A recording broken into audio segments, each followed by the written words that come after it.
जंग बदर की कहानी एक अजीम मार्के के गर्द घूमती है जिसने इस्लामी तारीख का रख मोड़ दिया।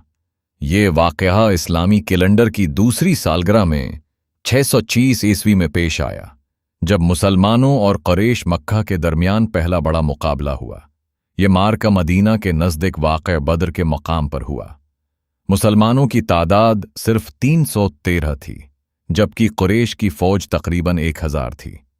मुसलमानों का हौसला बुलंद था क्योंकि वो अल्लाह की राह में लड़ने आए थे। जंग के पेश नज़र उनकी तैयारी कमज़ोर थी, मगर ईमान और ताकत की उस हकीकी मिसाल ने उन्हें अपनी कामयाबी की तरफ राग़िब किया। जब जंग का आगाज़ हुआ तो दोनों तरफ के मुजाहिदीन एक दूसरे के सामने खड़े थे। मुसलमानों ने अपनी हिकमत अमली के तहत तलवारें संभालने और अपने दिलों में अल्लाह की मदद की उम्मीद रखी।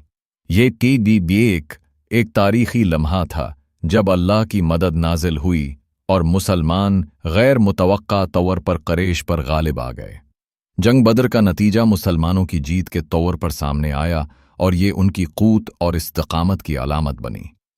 ये न सिर्फ एक जंग थी बल्कि ईमान की ताकत का मुज़ाहरा भी था। इस जंग के बाद मुसलमानों की इज़्ज़त और हैसियत में इजाफ़ा हुआ और कई लोग इस्लाम कबूल करने लगे।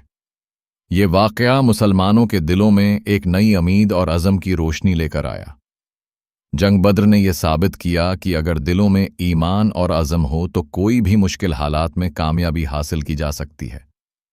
ये एक सबक था कि अल्लाह अपने बंदों की मदद करता है जब वो उसके रास्ते पर चलने का अज़म कर लेते हैं।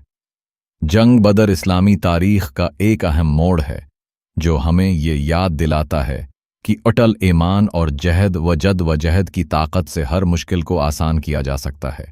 ये एक ऐसा लम्हा है जिसे हमेशा याद रखा जाएगा, क्योंकि ये इस बात की मिसाल है कि अल्लाह की राह में खड़े होने वाले कभी नाकाम नहीं होते।